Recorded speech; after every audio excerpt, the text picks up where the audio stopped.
Hi guys, it's Jason here with another Humphrey Report, and today we are going to preview the Oregon Ducks, the offense, the defense. Um, what does the schedule look like?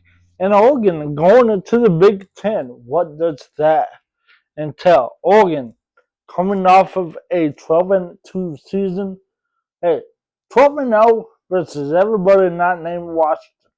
Sadly, 0-2 against Washington. Washington beat Oregon in the Pac-12 title game, last Pac-12 game, and Oregon lost that one, but they won the Fiesta Bowl over Liberty and come away with a 12-2 mark. So Oregon loses bonus, Troy Franklin, but they return 8 offensive starters, 9 defensive starters. Oregon does bring in Dylan Gabriel from Oklahoma. He started his career at Central Florida, but went to Oklahoma. Did some good things for Oklahoma. Oklahoma did beat Texas, one of the playoff teams last year. Dylan, the quarterback, a very good quarterback. Marcus Mariota was his childhood hero. That's why he went to Oregon. He's wearing number 8. He's a Hawaiian guy like Marcus Mariota. So it makes sense why Dylan Gabriel wants to be at Oregon.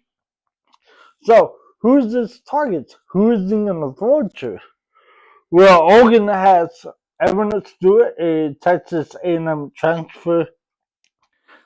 He also has Tess Johnson, a 1,000-yard wide receiver. He has Jordan Dickey. It should be another good wide receiver. Terrence Ferguson, the tight end. Don't forget about Patrick Herbert, the senior, Justin's little brother at tight end. He's a very good tight end. Made a couple touchdowns for Oregon last year, 3 touchdowns to be exact for Patrick Herbert. Offensive line has probably the 2 best tackles in the nation in Marcus Hopper and Aiden Cornelius. Cornelius was that Rhode Island transfer that Oregon got. So very good offensive line, very good wide receivers. And the running back room, Noah Rillington, coming off of that ACL injury that he had, I believe it was the Washington State game, or I think it was the Colorado game. Yeah, Colorado game. Also have Jordan James coming back too. So Jordan James, Noah Rillington, you have that transfer from D3. Oregon is gonna get Jaden Lamar, very good running back from the Division 3. How does his talents rely to the Big Ten, a Power 2 conference? Power 2 conferences, the SEC and the Big Ten, the third best conference. There's a big gap to the ACC or the Big 12. Um, my opinion.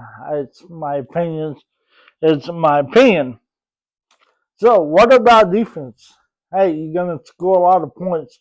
You got to stop some people. This defense line is ferocious.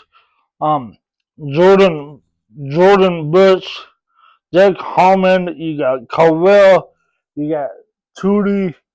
Don't forget about Mateo Yu, Blake Purses. A lot of different people that could get after the quarterback. What about the secondary? Secondary got tested a lot, especially against Michael Penix Jr. Against Washington.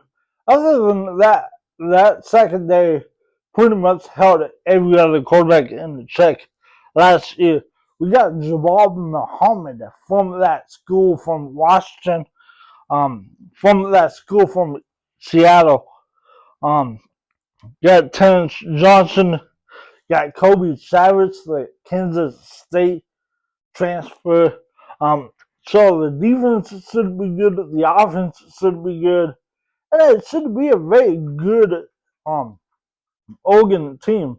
The win total is supposed to be 10.5. You could go over under, but hey, 10-2 would be a very good mark, especially the first year in the Big Ten.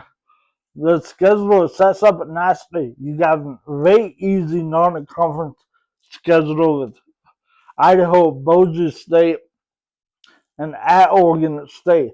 All three teams that you are um, better on the field, better rosters. Oregon, 90% of the games will be they have the better roster. Games like Ohio State or Michigan would probably be better rosters than Oregon. I think Ohio State probably has the best defense in the nation. Say what you want about Ryan today, but that defense is not going to give up a lot of points. Um, they might tell Michigan, but Ryan Day has beat every team in the Big Ten but from Michigan. But lucky for the Ducks, they host the Buckeyes on October 12th, so that could be the game of the year that most people are calling it. But Oregon um does have some very difficult matchups. At Wisconsin, it's going to be a difficult one. At Michigan, in the Big House, um, I think Michigan's probably the best Big Ten team. Roster, coaches, um, whatnot. They are the defending national champs for a reason. That game at Purdue, it comes after the Ohio State game. Um, so at Purdue could be very challenging for Oregon. And at Wisconsin, you get a bye week before Washington. That's Black Friday. So I think it'll be a 10-2 at worst 9-3, and could probably be a playoff team outside the shot of the Big Ten title game. So with that, the the channel, we're gonna have the Idaho preview coming up, and a couple days before the game we'll have a preview, and a day after the game we'll have a recap and whatnot. But it should be a very exciting year for the Oregon Ducks. First year in the Big Ten, third year under Dan Lanning, and it should be a very fun season for the Oregon Ducks. I'm I'm excited for the journey to get to the end of the season. But once again, Oregon first game against Idaho, August 31st. We'll break it all down here in a couple weeks. My name's Jason. Thank you for watching the videos. If it's a minute of the whole thing, I appreciate it. And once again, my name's Jason. Have a great day. And like always, go Ducks.